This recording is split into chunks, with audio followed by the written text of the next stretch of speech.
বিসমিল্লাহির রহমানির রহিম। আজকে দ্য ইনকাম ট্যাক্স অ্যাক্ট 2023 এর অংশ 3 অর্থাৎ পার্ট 3 আন্ডার সেকশন 13 to 17 এর ভিতরে কর আপিল ট্রাইব্যুনাল বা ট্যাক্সেস অ্যাপিলেট ট্রাইব্যুনাল সম্পর্কে বলা আছে। আমরা শুরু থেকেই সেকশন 13 প্রথমেই দেখব। আমি শফিকুল আলম, যথারীতি আপনাদের সামনে গত সেশন থেকে আপনারা খেয়াল করেছেন যে আমরা রেগুলারলি ইনকাম ট্যাক্সের উপরে সেশন নিচ্ছি। সো অংশ 3 কর appeal tribunal taxes appellate tribunal section 13 appeal tribunal প্রতিষ্ঠা। এই আইনের অধীন আপিল ট্রাইব্যুনালের কার্য সম্পাদনের উদ্দেশ্যে সরকার একজন প্রেসিডেন্ট এবং প্রয়োজনীয় সংখ্যক সদস্যের সমন্বয়ে সময় সময় কর আপিল ট্রাইব্যুনাল গঠন করবে। অর্থাৎ আমরা ট্যাক্সের যে রায়গুলো আমাদের ডিসিটি, জয়েন্ট কমিশনার লেভেল থেকে আসে, সেই জায়গায় আসলে আমরা যদি সংক্ষুব্ধ হই, আমরা যদি ডিসিটির কোনো অ্যাসেসমেন্টকে মেনে না নিতে পারি, তাহলে আমরা প্রথমে যেটা করতে পারি, কর আপিল ট্রাইব্যুনালে ট্যাক্সেস অ্যাপিলেট ট্রাইব্যুনালে আমরা অ্যাপ্লাই করতে পারি। সো সেটা অ্যাপ্লাই করবার জন্য যে বেঞ্চে বা যে আদালতে আমরা অ্যাপ্লাই করি, যে আপনার আপিল ট্রাইব্যুনাল আমরা অ্যাপ্লাই করি, সেটার নাম হচ্ছে ট্যাক্সেস অ্যাপিলেট ট্রাইব্যুনাল। আচ্ছা, এখন আমরা এই আইনের অধীন আপিল ট্রাইব্যুনালের কার্য সম্পাদনের উদ্দেশ্যে সরকার একজন প্রেসিডেন্ট এবং প্রয়োজনীয় সংখ্যক সদস্য সমন্বয়ে সময় সময় কর আপিলেট ট্রাইব্যুনাল গঠন করবে। অর্থাৎ একজন প্রেসিডেন্ট থাকবেন এবং একাধিক এক অথবা একাধিক সদস্য থাকবেন।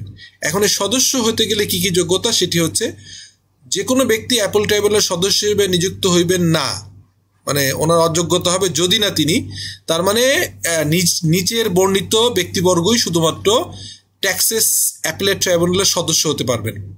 ক, তিনি কোনো সময়ে বোর্ডের সদস্য হয়ে থাকেন এবং বর্তমানে বোর্ডের সদস্যের দায়িত্ব আছেন, অর্থাৎ মেম্বার ছিলেন অথবা আছেন, তিনি জেলা জজ আছেন বা ছিলেন, তিনি কর কমিশনার হইয়া থাকেন, যদি একজন কর কমিশনার হয়ে থাকেন, তিনি ধারা 327 অধীন কর আইনজীবী এবং পেশাগত আয়কর কার্যালয়ে ন্যূনতম 10 বছরের অভিজ্ঞতা সম্পন্ন। অর্থাৎ 327 যদি আবার আমরা দেখি, 327 আমরা দেখতে পাবো যে এখানে এই যে কর আইনজীবী বা পেশাগত কর প্রফেশনালসদের এখানে সংজ্ঞা দেয়া আছে।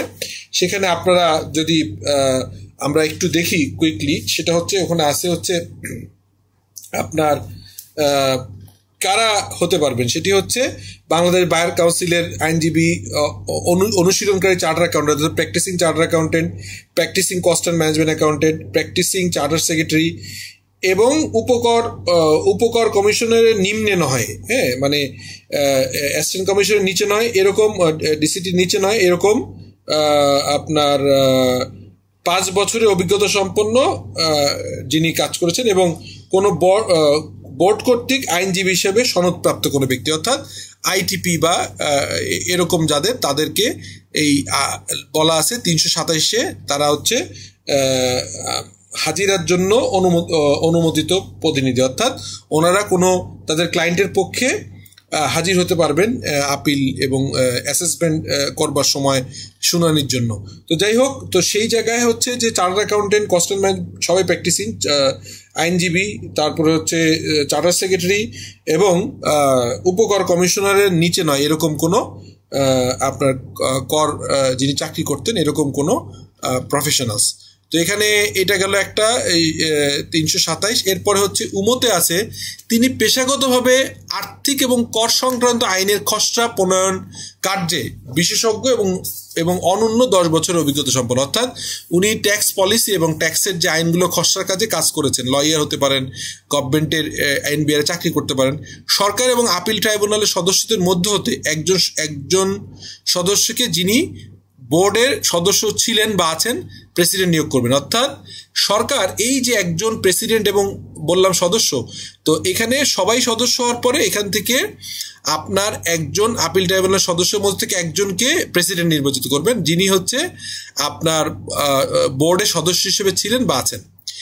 এই ধারার উদ্দেশ্য পূরণকল্পে কোনো ব্যক্তি চার্টার অ্যাকাউন্টেন্ট হিসেবে পেশা পরিচালনাকালে তাকে চার্টার অ্যাকাউন্টেন্ট অর্ডিন্যান্স 1961 এবং বাংলাদেশ চার্টার অ্যাকাউন্টেন্ট অর্ডার 1973 এবং অডিটর সার্টিফিকেট রুলস 1950 অধীন নিবন্ধীকৃত হইতে হবে। অর্থাৎ আমরা সিওপি থাকতে হবে, একজন সিওপিধারী চার্টার অ্যাকাউন্টেন্ট যিনি প্র্যাকটিস করেন, যিনি হচ্ছে এই হচ্ছে ব্যাপার। এরপরে বেঞ্চ কর্তৃক ট্রাইব্যুনালের ক্ষমতা প্রয়োগ। এই বেঞ্চ কর্তৃক ট্রাইব্যুনালের ক্ষমতা প্রয়োগ প্রসঙ্গে বলা আছে 14 সেকশনের সাবসেকশন 1-এ বলা আছে, প্রেসিডেন্ট কর্তৃক গঠিত কোনো বিশেষ ক্ষেত্রে বা শ্রেণীর ক্ষেত্রে ব্যতিক্রমী সিদ্ধান্ত প্রদান না করা হইলে আপিল ট্রাইব্যুনালের ক্ষমতা এবং কার্যসমূহ ট্রাইব্যুনালের বেঞ্চ সমূহ অতঃপর বেঞ্চ বলিয়া উল্লিখিত কর্তৃক প্রয়োগযোগ্য হবে। অর্থাৎ এই যে আমরা অ্যাপিলেট ট্রাইব্যুনাল করলাম, এই অ্যাপিলেট ট্রাইব্যুনালের একটা বেঞ্চ গঠন করতে হবে যেখানে মিনিমাম 2 জন সদস্য থাকবেন। তো এরপরই বলা আছে উপধারা 2-তে বলা আছে, 2-এর ভিতর বলা আছে 2 মানে সেকশন 14-এর সাবসেকশন 2-তে বলা আছে উপধারা 1-এর অধীন গঠিত বেঞ্চ অনন্য 2 জন সদস্য থাকবে। এই যে বেঞ্চ গঠন করার কথা বললো সেখানে মিনিমাম 2 জন থাকবেন। এরপর হচ্ছে সেকশন 14-এর সাবসেকশন 3-তে বলা আছে উপধারা 1-এর অধীন গঠিত প্রতিটি বেঞ্চের অনন্য একজন সদস্য নিম্নবর্ণিত ব্যক্তিগণ হইতে নিযুক্ত হইবেন। যেমন মানে এই যে আমরা বললাম যে অ্যাপিলেট ট্রাইব্যুনাল থাকবে, সেই ট্রাইব্যুনালে একজন প্রেসিডেন্ট হবে এবং অন্যরা মেম্বার হবে, সেই মেম্বারদের নিয়েই হচ্ছে একটা বেঞ্চ করা যাবে যেখানে শুনানি হবে। সেই বেঞ্চের আপনার হচ্ছে মিনিমাম 2 জন থাকতে হবে। সেই 2 জনের ভিতরে একজন আবার জাতীয় রাজস্ব বোর্ডের একজন সদস্য অর্থাৎ মেম্বার, কর কমিশনার এরকম হতে হবে। তো আমরা দেখলাম যে তাহলে কি হলো যে বেঞ্চ হবে মিনিমাম 2 জন, সেই 2 জনের একজন আবার জাতীয় রাজস্ব বোর্ডের একজন সদস্য অথবা কমিশনার হতে হবে। এরপরে সেকশন 15 বেঞ্চের সিদ্ধান্ত। তো বেঞ্চের সিদ্ধান্ত প্রসঙ্গে 15-এর সাবসেকশন 1-এতে বলা আছে উপধারা 2 এবং 3, 2 এবং 3 পরে আমরা দেখব। উপধারা 2 এবং 3-এর বিধান সাপেক্ষে কোনো মামলার ক্ষেত্রে বা সুনির্দিষ্ট কোনো বিষয়ে সংখ্যাগরিষ্ঠ সদস্যদের মতামতের ভিত্তিতে সিদ্ধান্ত গ্রহণ হবে। একটু আগে আমরা বললাম বেঞ্চ গঠন হবে, বেঞ্চে বলা হয়েছে অনন্য 2 অর্থাৎ 2, 3, 4 এরকম হতে পারে। এই যে বেঞ্চ গঠন করা হলো, এই বেঞ্চের সদস্যদের সংখ্যাগরিষ্ঠ সদস্যের মতামতের ভিত্তিতে সিদ্ধান্ত গ্রহণ হবে। সাবসেকশন 2-তে বলা আছে কোনো বিষয়ে বেঞ্চের সদস্যগণ সমানভাবে বিভক্ত হইলে তাহা লিখিতভাবে বর্ণনা করিতে হইবে এবং উহা প্রেসিডেন্ট আপিল ট্রাইব্যুনালের 1 বা একাধিক সদস্যের নিকট শুনানির জন্য প্রেরণ করিবেন। অর্থাৎ 2 জন নিয়ে যদি এরকম হয়, 2 জন মিলে যদি একটা বেঞ্চ হয়, বেঞ্চের 2 জন যদি 2 রকম মতামত দেয় অর্থাৎ একমত হতে না পারেন, তখন অ্যাপিল ট্রাইব্যুনালের প্রেসিডেন্ট উনি 1 বা একাধিক সদস্য এখানে নতুন করে অ্যাড করবেন। উক্ত ক্ষেত্রে বিষয়টি সংখ্যাগরিষ্ঠ আপিলের ট্রাইব্যুনালের সদস্যগণদের যারা প্রথমবার শুনানি করেছেন তাহারা সহ মতামতের ভিত্তিতে সিদ্ধান্ত গ্রহণ হবে। বুঝিয়ে বলছি, ধরেন একটা বেঞ্চ করা হলো যেখানে একজন চার্টার অ্যাকাউন্টেন্ট, একজন হচ্ছে কমিশনার, ট্যাক্সের সাবেক কমিশনার। এখন 2 জন একমত হতে বললো না, 2 জন 2 রকম দ্বিধাবিভক্তি একটা রায় দেওয়ার দিকে গেলেন। তখন এই ক্ষেত্রে লিখিত জানানো হলে ট্যাক্সেস অ্যাপিলেট ট্রাইব্যুনালের প্রেসিডেন্ট উনি আরেকজন সদস্যকে অ্যাড করবেন। এই 3 জন এখন ডিসিশন নিবে। 3 জন হলে আসলে তখন আর ইকুয়াল হবে না, 3:2 হয়ে যাবে। সেকশন 15-এর সাবসেকশন 3-তে বলা আছে আপিল ট্রাইব্যুনাল কেবল 2 জন সদস্য থাকিলে এবং মতামত ভিন্ন হইলে উক্ত মামলাটি শুনানির উদ্দেশ্যে সরকার আপিল ট্রাইব্যুনাল অতিরিক্ত সদস্য নিয়োগ করিতে পারিবে এবং মামলার সিদ্ধান্ত অতিরিক্ত সদস্যের সমন্বয়ে গঠিত আপিল ট্রাইব্যুনালের সদস্যদের অধিকাংশের মতামত অনুযায়ী গৃহীত হইবে। অর্থাৎ আগেও যেটা বললাম, যদি 2 জন হয় তাহলে ডেফিনেটলি মানে 4 জন হলে 2 জন হয়ে যেত, 2, তখন একজন অ্যাড করতে হলো। 2 জন হলেও দ্বিধাবিভক্তি যদি হয়, 2 জন যদি আলাদা আলাদা হয় তাহলে এর সঙ্গে আরেকজন নতুন করে যোগ হবে, তাদের সম্মিলিত সিদ্ধান্ত হতে হবে। 17 নম্বর সেকশন বলা আছে কার্যপদ্ধতি নিয়ন্ত্রণ। এখানে বলা আছে এই আইনের বিধান সাপেক্ষে আপিল ট্রাইব্যুনাল ইহা নিজস্ব এবং বেঞ্চসমূহ কোন স্থানে কার্য নিষ্পত্তি করিবে তাহা সহ অন্যান্য কার্য নিষ্পত্তির ক্ষেত্রে উদ্ভূত বিষয়সমূহ নিরসন সংক্রান্ত কার্যপদ্ধতি নির্মাণ করবে। অর্থাৎ যে বেঞ্চ গঠন করা হবে সে বেঞ্চ হচ্ছে আপিল ট্রাইব্যুনালের সাথে আলাপ আলোচনা করে ডিসিশন নেবে যে কোথায় বসে এটা শুনানি হবে এবং এই সিদ্ধান্তগুলো তারা নিতে পারবে।